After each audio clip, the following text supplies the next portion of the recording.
Hello everybody, my name is Troublmaker, and today I'm going to do a little tutorial or guide on unit placements and flanks. This will focus largely into control groups, why they're important, what you use them for, how they're used. So we're going to get some units out. Let's go with a lot of tanks, sure, few vehicles, some mortars, some recon units. This lob scope, pretty popular, so we'll use that. We'll get some helicopters out, expensive ones. Some AA infantries, some infantries. Oh, that is the Hueys. We don't want these guys. No. We want the Lob 25 ton. There we go. And yeah, that's probably about going to do it. So we have all these units, we have to organize them. This is one little task. Now this map has 3 paths to come out on. One through here, one through here, and one through here. So let's say for a second that we want to take some territory. We're probably going to have to get rid of something, maybe a group of infantry. So we want to take a few bases. So we're going to have there 2 different paths, one going towards Delta and one going towards Alpha. Those are the bases we want to take. So we're going to have to create flanks. We're going to have to defend things. So each place here could be a major battlefield, but the big one that we're kind of scared of here, of course, is Alpha, because of how close it is to Charlie. This one, not as scary. There's a town protecting it. So when you're doing control groups and figuring things out, units that you will not use right away, that is infantry, these are units you really leave on control. They can stay on, not on bindings. Ones that you'll have to use very quickly are ones you will have to bind immediately. So in this case, we'll be using very quickly artillery, tanks, helicopters, and second control group. So this group can go all the way over here. That's our one flank, and this is our other flank. Flanks, of course, are very, very important to maintain in this game because without them, your enemy can find pockets of resistance, pockets of places to actually exploit, and so you want to create effective flanks to protect things. Your rear is actually not that vulnerable. Not a lot of people are doing this, but normally you'd leave a little bit of AA behind and maybe some cheap vehicles. So control groups. I personally like to use 4 for my artillery. This unit you want to have immediately, because you want this thing always firing close to beginning to start, depending on your type. Obviously this one is very, very low on supply cost, so this one's most definitely worth having firing a lot. I like to have my helicopters on 3.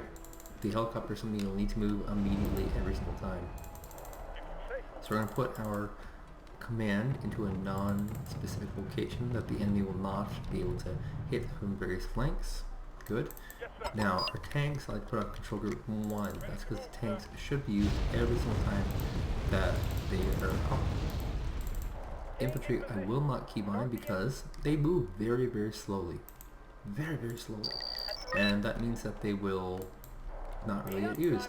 The lob scouts you don't really keep on either because they will be sitting static in position. And that leaves us with basically 3 necessary key bindings.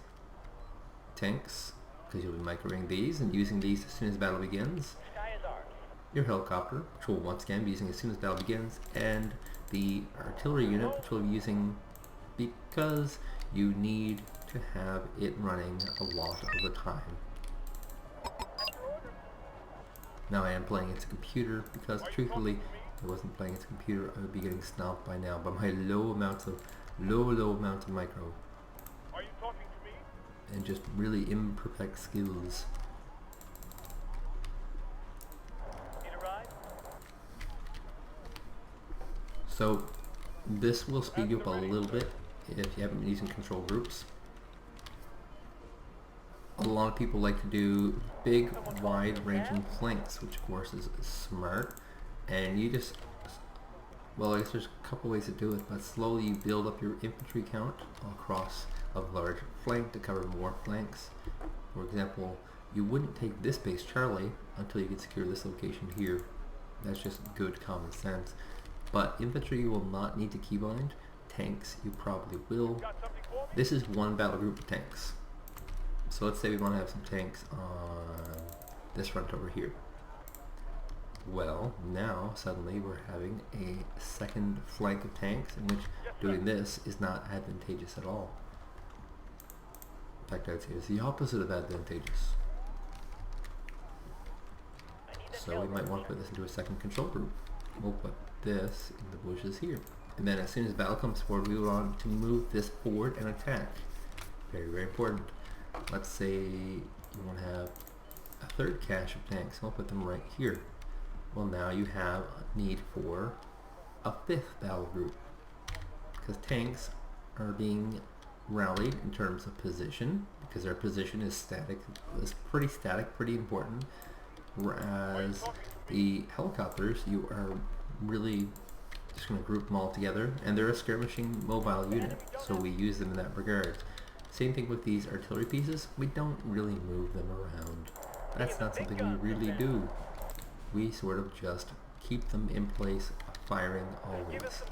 Now this particular unit, it's a little bit harder because it's a short range mortar, but longer range ones you'll want to have decent activity on to make them worthwhile at all. And of course, if you're not keeping them decently active, that is, you're not paying out, you're not killing units, don't get them in the future. That's the honest to God truth. So if you feel like this is helpful to you, definitely thumbs up this video and subscribe to my channel. If it was not, definitely suggest a video topic you are struggling with that I might be able to help you with. I cover both advanced and simple topics. Thank you for your time. My name is Troublmaker, and once again, make sure to subscribe to the channel. See you guys next week for another video.